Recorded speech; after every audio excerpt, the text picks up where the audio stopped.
What's up, guys? It is time for some spoiler talk on X-Men Apocalypse. This is a spoiler-filled sort of review of X-Men Apocalypse. I won't touch on all of the spoilers that are in the movie, but I will talk about a lot of the stuff I liked and a lot of the stuff I didn't like.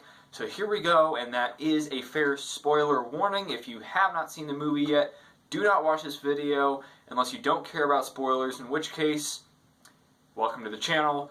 But really, you should probably go watch the movie before you watch this video, because there is some really good stuff, and one of those things is the story of Eric Lyncher / Magneto and where he's at in this movie. He's in Poland, he's trying to raise a family. He told his wife who he was when he got there. They have a daughter who apparently is also a mutant and is like Snow White, because she interacts with like all the woodland animals. There's this big hunk of like metal with like molten heat, or some sort of like molten stuff hanging in it, and it falls during a little earthquake at his metal factory. He saves a dude's life by controlling the metal, but now he's found out and he's revealed himself to be Magneto. So they get in contact with the police. The police come to get him, and he goes willingly with them. And this was the scene. Really, this was one of the best scenes, if not the best scene in the entire movie. An arrow gets loosed, incidentally, and flies towards Magneto's daughter, and it goes right through her back and into his wife. He loses his family again. Even in an alternate timeline, this guy cannot escape tragedy. And, you know, he looks up towards the sky and is like, "Is this who I am? Is this who I am? Is this what you want from me?" You can tell that he's just torn apart, and he becomes this villain again. And Apocalypse uses that pain to recruit him as one of his 4 horsemen.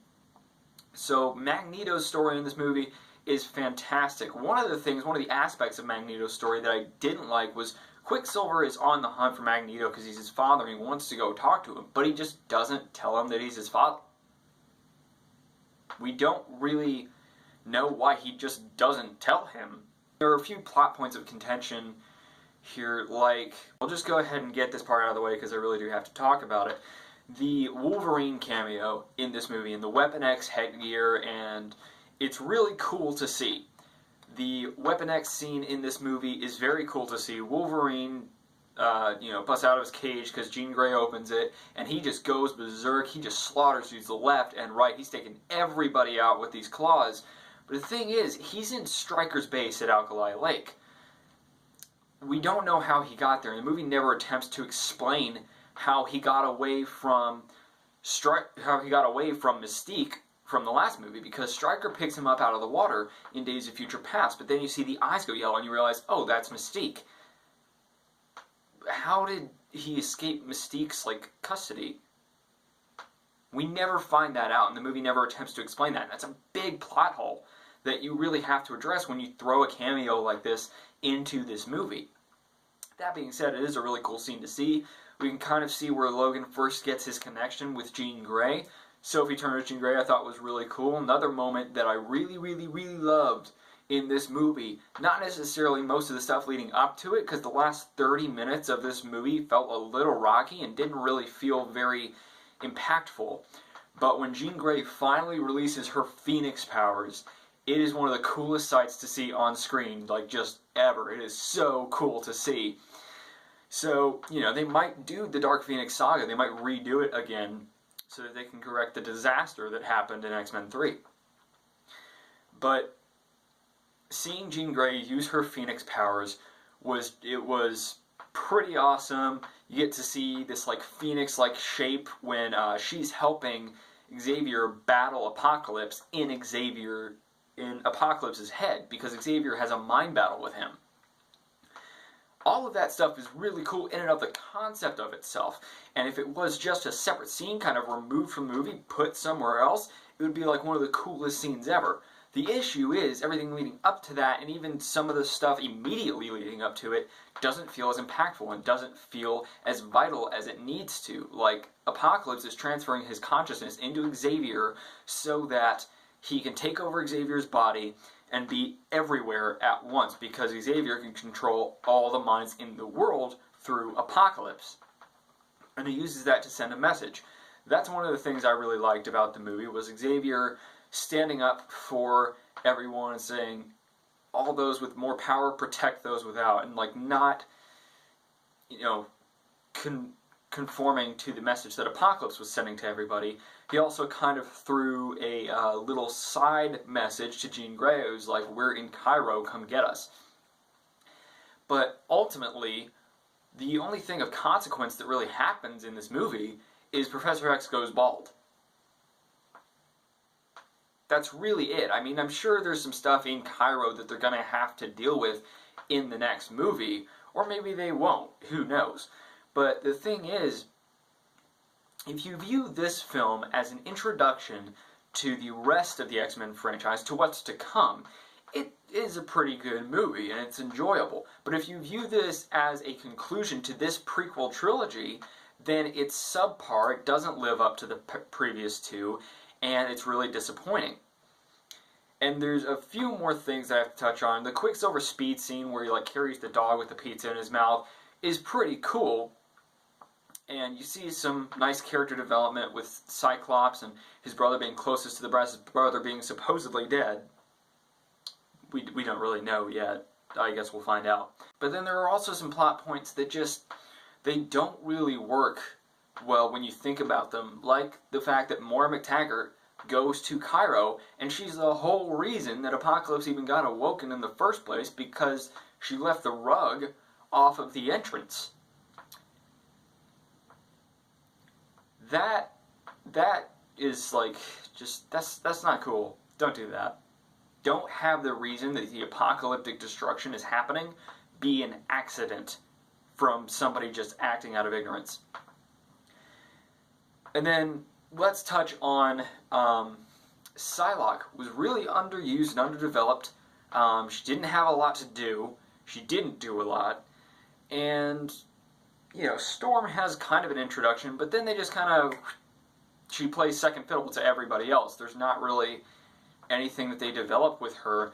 Apocalypse himself is kind of a menacing presence, but he doesn't do much by himself. He uses his four horsemen, like he has Magneto form this like magnetic dust cloud or something. It got really repetitive, and it lost its impact throughout the course of the movie. Now, Magneto's power was cool to see, but he's not doing anything with it really. He's, you know, destroying, he has like this ball of magnetic energy surrounding him, and he's just kind of floating there. Not really doing anything, you know. Magneto's little change of heart towards the end of the movie, I was like, that's nice, but it doesn't have the impact that it should, because he's like, no, I betrayed them. But, you know, he really has almost zero reason, because, you know, Mystique says, oh, you have Charles and you have me, and then she looks at Quicksilver and is like, you have all the family you know. And you know Magneto suspects something, but Quicksilver never says anything, and Magneto already let go of Charles and Mystique at the end of the previous movie and at the end of the movie before. So why would they be the reason that he comes back?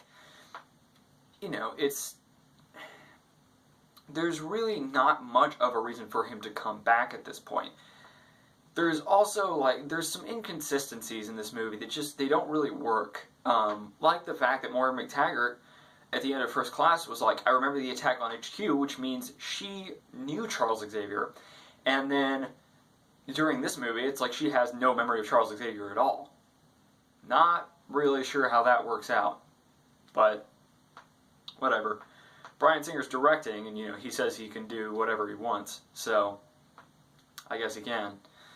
Now, the introduction to all the New Mutants like Jean Grey and like Nightcrawler and Cyclops, it's cool to see, but ultimately it doesn't really play anything of consequence in this movie. They might have been better suited, at least Nightcrawler and Archangel or something, to be better suited to be introduced in like the next film or something. Because, again, they don't really do a lot, especially Archangel, Psylocke, and Nightcrawler, pretty underdeveloped and underused. They don't really do much of anything. Again, this movie has generally the same plot as the first X-Men.